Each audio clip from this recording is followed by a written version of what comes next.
Adventure, thanks a lot for joining us in our studio.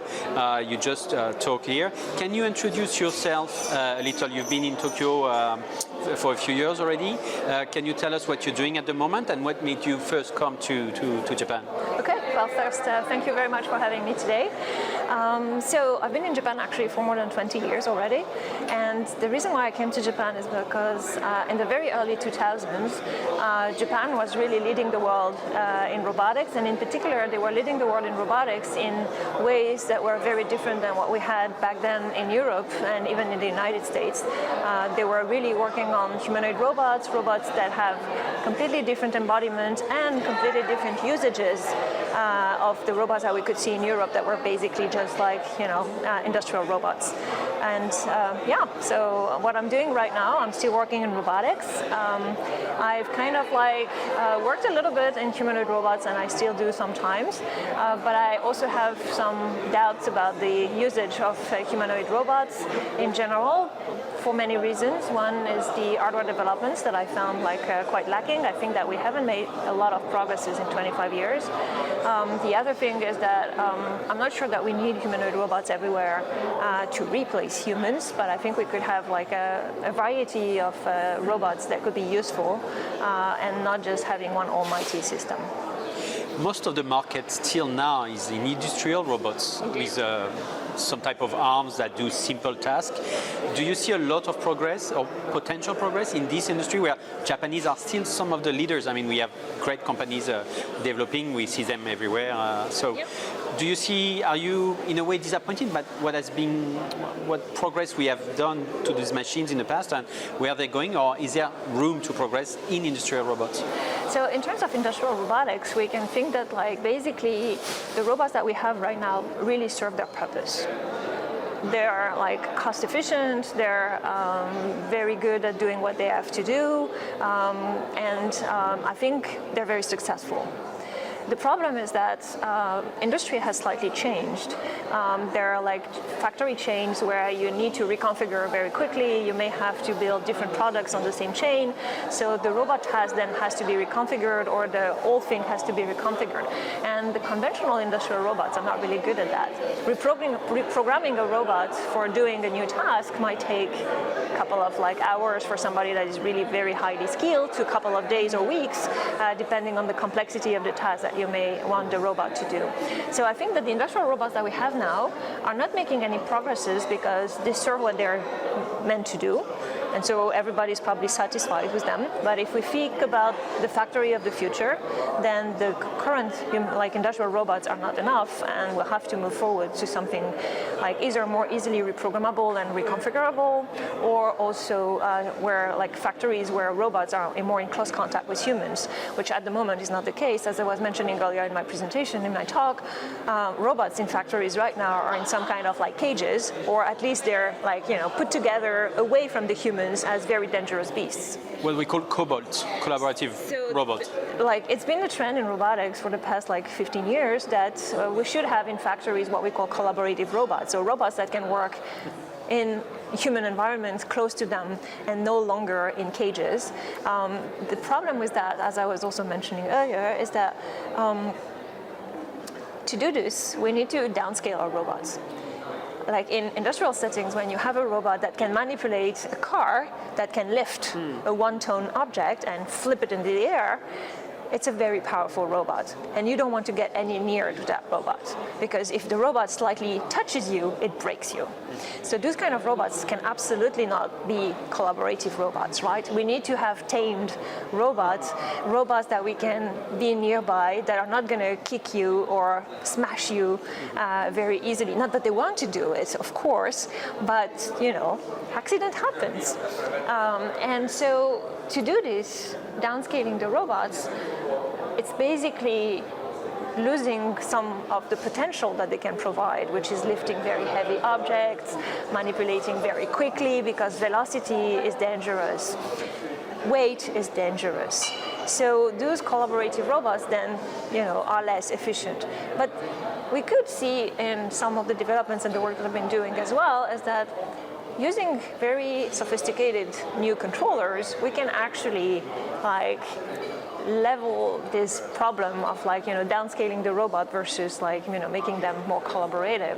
We can have very smart controllers that are actually making the robots still very high performance, but also less dangerous for humans. So I think there's still a lot of research to do in that area, and so the research field is very excited. The outcome is still to be seen so that we have actual cobots in industrial settings. But the limits, the technological limits are the sensors, the actuators, the softwares. Where is the main limits? Where don't see enough progress for those cobots to go? So in my opinion, we've seen in 25 years that I've been active in the field of robotics, we haven't seen so much changes in hardware in terms of like actuators. Of course, they're getting better, but they're not getting that better.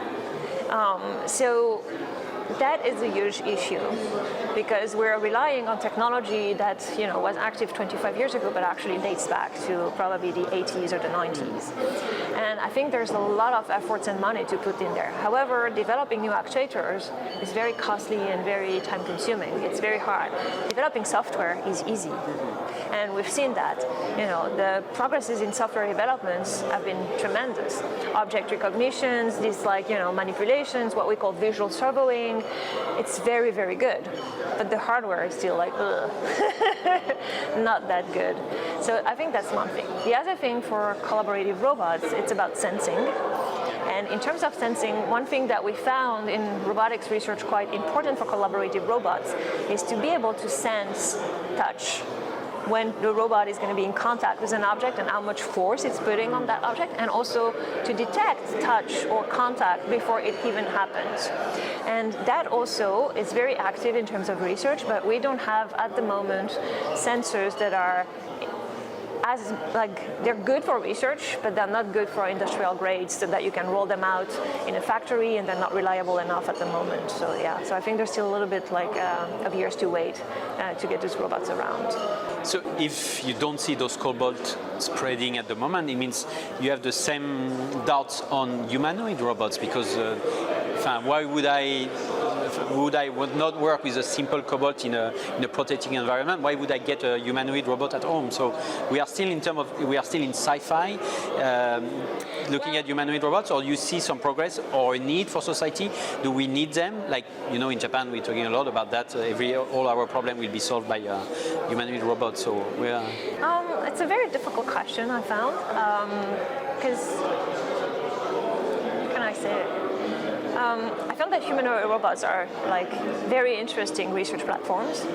I'm not sure that they would be really adequate for our, humanoid robot researcher will tell you that a humanoid robot is awesome because it's shaped like a human, it moves like a human, and so it's perfectly fit for our human environment, which I don't deny, right? We craft and manufacture our environment for our body and ourselves, and you can see how much difficult it is for a person with disabilities to navigate our environment for healthy people.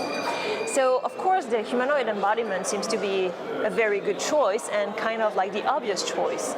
But in terms of technology, if we think about it, a humanoid robot, it's a very complex system. Like our body is a very complex system, just in terms of mechanics, like the number of joints that we have, the way we move, and what we can do. And what I found interesting is that in engineering, the whole point of engineering is to manufacture systems or machines that can do what you want to do, but with a completely different way of doing it. So for instance, when you are end sewing, and the sewing machines, they don't do the same thing. It's a completely different process. And I found it quite interesting how we can imagine systems that can do what we want to do, but in a different way because we want to mechanize it. And I think here in robotics, that's also what we probably should think about. Like mimicking the human maybe seems easy, but it's probably not the smartest option actually. And it's not that easy actually, otherwise we'll have robots everywhere. So we see a lot of new humanoid robots coming from a lot of startups all around the world. But I mean, we see them for demos, but like, they're not very efficient. And then when you see a video, you probably find, oh, it's a cool robot. Like you were mentioning, Unitree robots. Optimus or Boston Dynamics machine. Yeah, so if we take the Unitree robot, which is considered as a very affordable humanoid robot, if you look at a video of the robot and you turn on the sound, you'll hear the noise that the robot makes. And you realize that you don't want such a robot at home. It's like, a robot that is running with high heels on, like concrete or something. And it's just like, I don't want this at home. I want my robot to move very quietly. So there is the 1X Neo robot, which they claim is very silent, which is still like not that silent, but still much silent, like more silent than the other robots. And it's a good, progress, but it's like, Boston Dynamics robots as well. Those are robots that are not really affordable, that you don't see in every home, and you won't see in every home anytime soon, even though they claim that, a 20,000 robot, that US dollar robot, it's not an affordable robot. An affordable robot is a robot that probably costs what? 1,000. I mean, you can even say $1,000. That's the price of like a cell phone now. So, but something like the price of a car, I would say, cheap car. When we go to a lot of conferences here in Japan, and they always tell us what's going to solve Japan demographic issues. All the jobs that we can do is AI on one side and robots on the other side. So, but you get the chance to explain your Japanese audience or your Japanese students that it probably won't be the solution, or still there's this, I don't know, illusion here, and we are in for a lot of disappointment when they will understand that in 10, 20 years down the road, robots are not going to clean our streets, take care of our seniors in. Well, I'm no oracle, so I cannot say what's going to happen in 15 and 20 years. One thing also that I find quite difficult when I'm asked this kind of question is that, like, I work in academia, and academia has very limited funding and opportunities. And we're not at the top, we're at the top of the research, but we're not at the top of the actual developments. And, when certain people say that they're going to have humanoid robot ready anytime soon, and they invest, an amount of money that any government couldn't invest in one specific area, I have doubts that, they would not be successful. So it's a very high claim, but I'm also thinking that they could actually make it work somehow. And they're investing a lot of money in it, so they probably believe a little bit in that. But we're probably not the best suited to actually, evaluate that, because we don't have access to their research centers, and the people that are working there won't talk. So, unless, and you have insider information, you have to wait for the press release like everyone else to know exactly what happened. So I'd like to say, like, probably not. But I can't say for sure, because maybe someone is going to do it. Is deep learning machines and AI, those powerful LLMs that we all use now for 1 year or 2 years, are they changing the way you can teach a machine, a robot, to work in terms of, so mainly we use it for text and image processing, and we understand how easy the probability mathematics, but is it helping to teach machines and robots faster, you think, in terms of sensing, figuring, having a 3D visions, maybe emotion reading? Is it a game changer, those LLM, and the way you could, or deep learning machine? So it's been a game changer in the way we can communicate with the robots. So natural language processing with LLMs is just like, you can have a conversation with a robot finally. But it's just like, putting a voice on, what LLMs is doing. In terms of vision, it also has changed a lot, computer vision field, because now it's really possible to understand semantically a scene very quickly. But there's this trend now in robotics. A lot of people are putting efforts on what we call the visual language to action model, which is basically looking at a scene, understanding it semantically, and then moving it into actions. And honestly, like, there are promising things that can be done here, but I'm not sure it's going to solve all the problems of the world. So, like, text and images are very simple data. Yes. The world is a very complex one. The way we move our body in space and why we move our body in space the way we do it is also a very complex thing. And enabling robots to do the same requires not just a lot of data, but requires data of a nature that we still don't understand. Like, yes, we need vision. Yes, we need text to have semantic information. Yes, we need tactile sensors to sense, the objects, to know how much force we're putting on the object and these kind of things. But what else? And that's the what else that so far nobody has solved and nobody knows how to solve it. And even though we know what we need, can we actually measure it? And if we can't, then we're not going to be able to train the robots to do very complex things and to generalize those like machine learning systems to everything. So I think there's a lot of open questions here. Everybody's rushing into action, thinking that an action is a very simple task. Action is like, putting your hand on the table and then pushing. That's not just it. Why do you actually push on the table? Right? And how do you learn how to push on the table? What does push means and how much force and those things that we can't like explain verbally or visually.